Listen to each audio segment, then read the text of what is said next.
Good morning, everyone, and welcome to all of you in Boost Pack 50।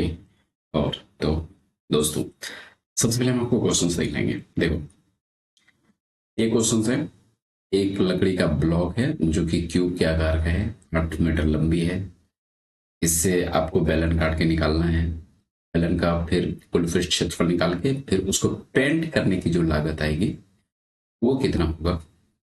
पहले तो हम explain करेंगे widely कि ये चीजें आपको कंसेप्ट कितनी जाननी चाहिए। उसके बाद हम सीधा आंसर पर जाना बताएंगे बिना सॉल्व किए, क्योंकि यदि ऑप्शन दे रखा है और आप विदाउट सॉल्व किए जा सकते हो तो करना चाहिए, राइट। अब लास्ट के भी सेशंस देखोगे तो आपको समझ में आएगी, राइट, कि मैंने किस तरह से किया है। लेकिन फिर भी आपको कंसेप्ट भी बताएंगे। और ये इज का क्वेश्चन है, आप इजी बोल सकते हो, लेकिन हाँ, यदि आपने फ्रेमिंग किया, फ्रेमिंग के टाइम में ही आपको आंसर आ जाए बिना सॉल्व किए, तो वो चीज़ें आपके लिए बेटर होने वाली है। क्योंकि आपको भी पता है कि अब मोस्टली एग्जाम्स में सेक्शनल टाइम हो रहे हैं। जैसे कि सीजीएल्स की हम बात करें तो 15 मिनट में यदि 25 क्वेश्चंस करना है तो आपको कुछ ना कुछ जुगाड़ लगाना पड़ेगा, राइट। तो उसी जुगाड़ को लेकर हम काम कर रहे हैं, राइट। तो सेशन चूंकि शॉर्ट है तो अभी हम दो क्वेश्चंस को ही डिस्कस कर रहे हैं, राइट। तो सीधा हम चलते हैं क्वेश्चन नंबर 1 पे। ठीक है, देखो पहला क्वेश्चन ये है, ध्यान से समझना। पहले कंसेप्ट सीख लो, बाद में आंसर बता देंगे। ठीक है, सुनो। ये एक लकड़ी का ब्लॉक है, मैंने एक इमेज चिपका दी है ताकि मजे आ जाए। तो एक लकड़ी का ब्लॉक है, ठीक है। सॉल्यूशंस पे आते हैं। एक लकड़ी का ब्लॉक है जिसकी प्रत्येक भुजा 8 मीटर लंबी है। चूंकि घनाकार है तो इसकी सारी भुजा कितना होगी, इधर भी 8, ये भी 8 और ये भी 8, मतलब सारी भुजा 8 हम थोड़ा सा आपको बेसिक बता रहे हैं, ठीक है। ये भी 8। अब सिर्फ अलर्ट रहना। उसके बाद इसने बोला 1 मीटर व्यास और 4 मीटर ऊंचाई वाला अधिकतम संभव संख्या में बेलन काटेंगे। अब बेलन जो होता है कैसा होता है, बेलन ऐसे पाइप पाइप की जैसा मान लो, और ये इस टाइप का होता है। तो ये यदि ऊंचाई है, मान लो मेरा 4 मीटर जो कि दे रखा है, और व्यास ये होगा क्योंकि ये गोलाकार होता है। यदि ये गोलाकार होता है तो ये व्यास होगा, और व्यास होगा तो ये 1 मीटर इसने दे रखा है, राइट। पहले सीखो कि बेसिक ये आता कहां से, ठीक है। तो एक काम करो, ये जो आपका क्यूब है ना, मन ही मन में करना, एग्जाम्स में तो इतना करने का मौका नहीं मिलेगा। अब बीच से काट दो, काट दिए। अब जो निकल के आएगा मेरा, चूंकि क्या है, ये जो डायमीटर है ये मेरा कितना है, 1 है। अब यदि ये हाइट 4 मीटर है, अब मैंने काटा बीच से क्यों, क्योंकि ये पूरी लंबाई कितनी थी आपकी, ये वाला पूरी लंबाई मेरा 8 है। चूंकि बीच से मैंने काटा तो यहाँ पर 4 मीटर आ जाएगा।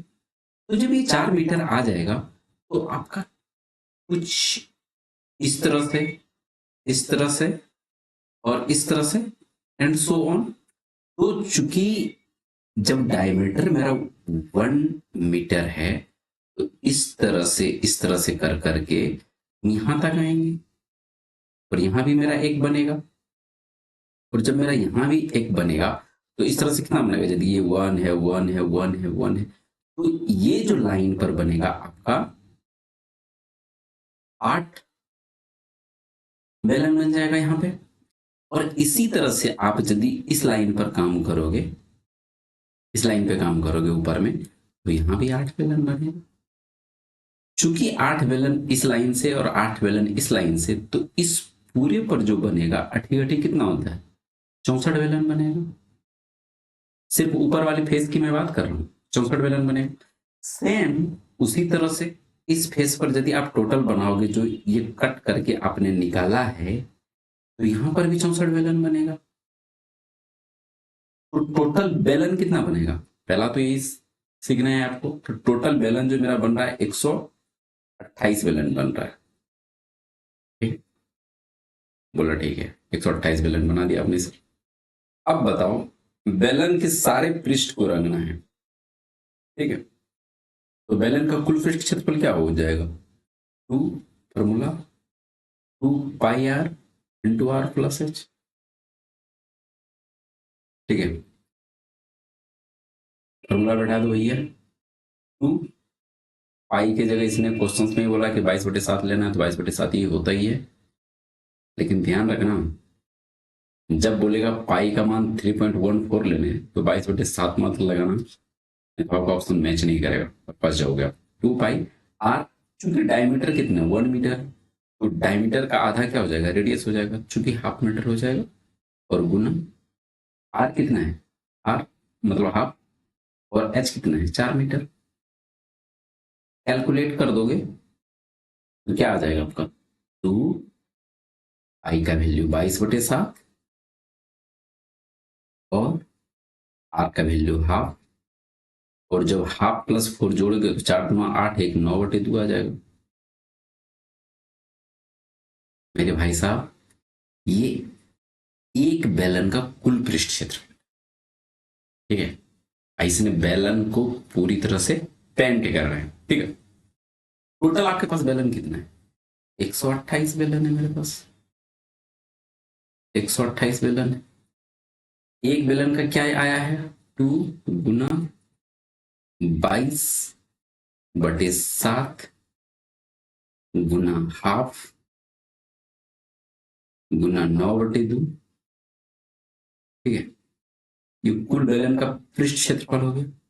चूंकि 14 रुपया प्रति वर्ग मीटर की दर से पेंट किया जाता है, तो यहां 14 से मल्टीप्लाई कर देंगे, ठीक है, कर दो गुना, 7×2 = 14। एग्जाम में भी ऐसे ही ओवरलैप करना है, क्यों करना है? ताकि ये पूरी तरह से मिट जाए और दिखे नहीं, और आप किसी नंबर को छोड़ना हो। अब 128, ठीक है, 128 गुना 22 गुना 9 करो, क्या आप मल्टीप्लाई करने जाओगे? तो हो गया, क्या फायदा था? 8×2 = 16, 16 6×9 = 54, यूनिट डिजिट पे कितना आना चाहिए?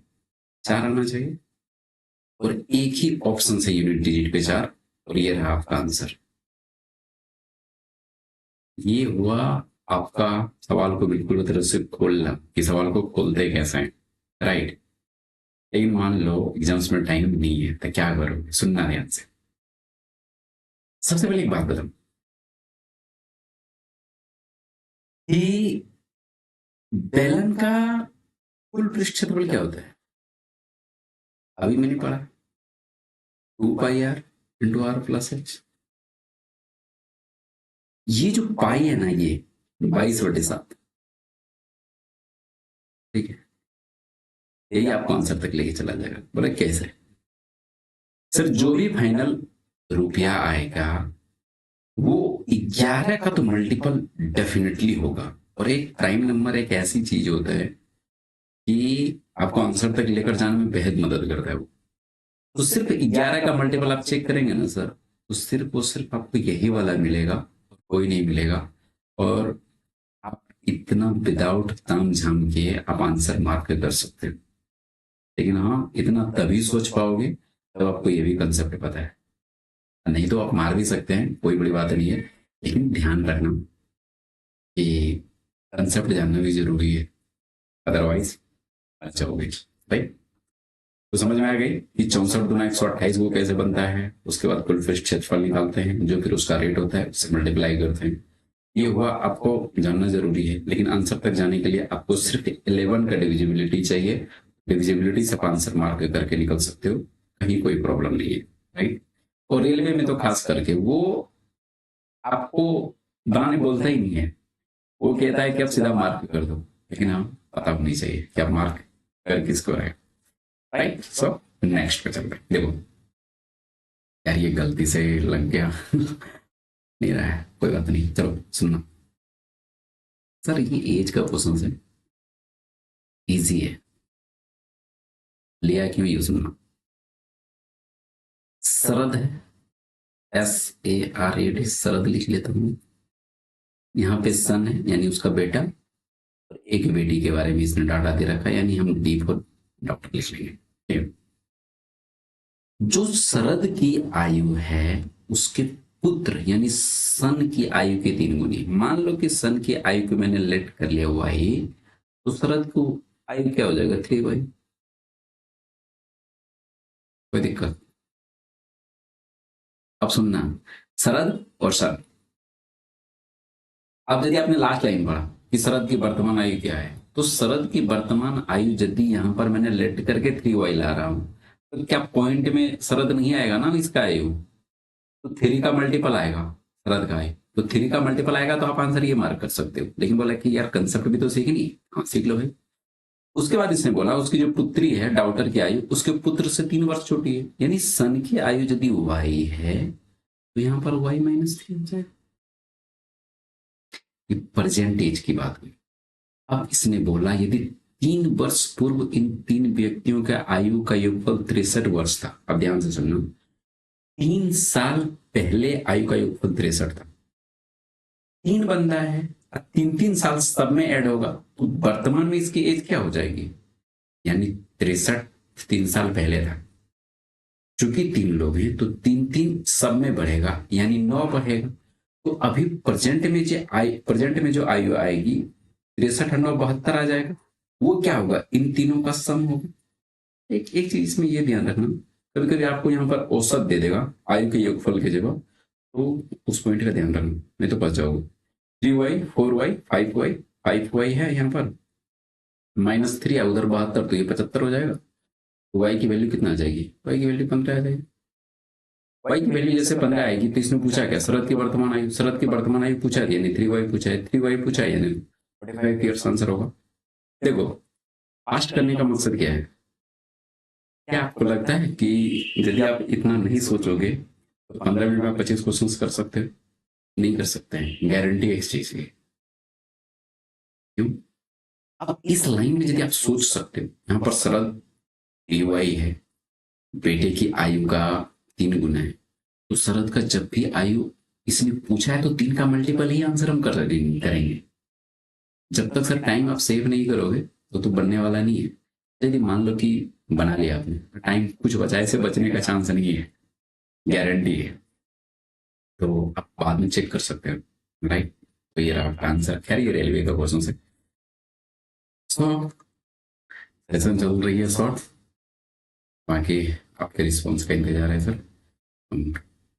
इसके साथ ही सेशंस को यहाँ पे एंड करते हैं और मिलते हैं बूस्टर बैक 55 के सेशंस में। तब तक के लिए जय हिंद एंड जय Bihar and love you to.